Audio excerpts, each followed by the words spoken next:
కలుపు ముందు కొట్టాము నారుమడికి. అదే ఊదర్లో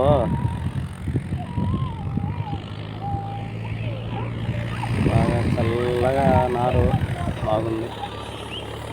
ఇప్పుడు కూడా నేను పక్కన ఎవరికైనా సరే ఒక 5 ఎకరాలకైనా ఇస్తాను, కానీ ₹1 తీసుకోను.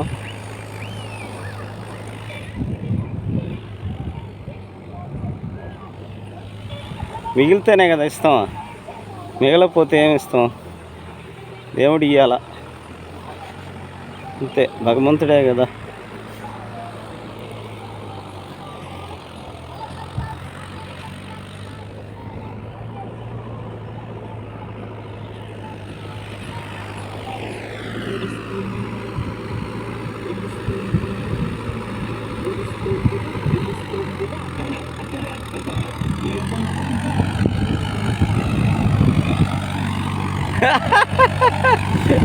ఏయ్ సీను,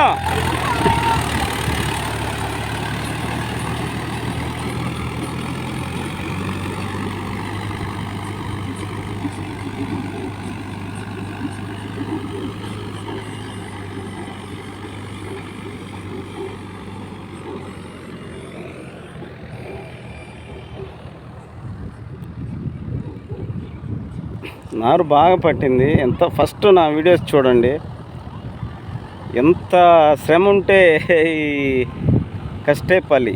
కష్టం చేస్తే ఫలితం ఖచ్చితంగా ఉంటుంది. మనం ఎవరికాడన్నా ₹1 ఇచ్చేదన్నా కొంటాం, ₹1 ఇవ్వకుండా తీసుకున్నది అది శాశ్వతం కాదు.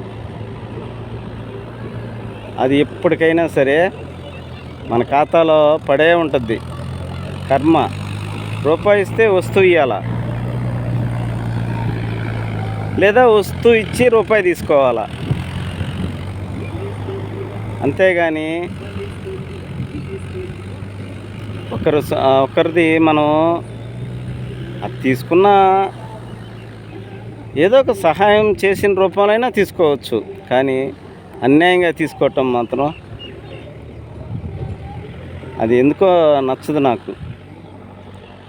కానీ కొంతమంది అలాగే తీసుకుంటారు. వాళ్ళకి ఎలా అది ఇదవుద్దో ఏమో, కానీ మనం ₹1 ఇస్తే వస్తువు కొనాలా, లేదా వస్తువు తీసుకొని ₹1 ఇవ్వాలా. లేకపోతే మనం ఇస్తానని చెప్పని వస్తువు ఇవ్వకుండా ₹1 తీసుకుంటే అది పాపమే. అది ఎప్పటికైనా వెంటాడద్దు. ఇది ప్రస్తుతానికి బాగుండొచ్చు, ₹1కి 10 రెట్లు అది ఖచ్చితంగా పోద్ది. కర్మ అనుభవించాలి, అంతే, తప్పదు.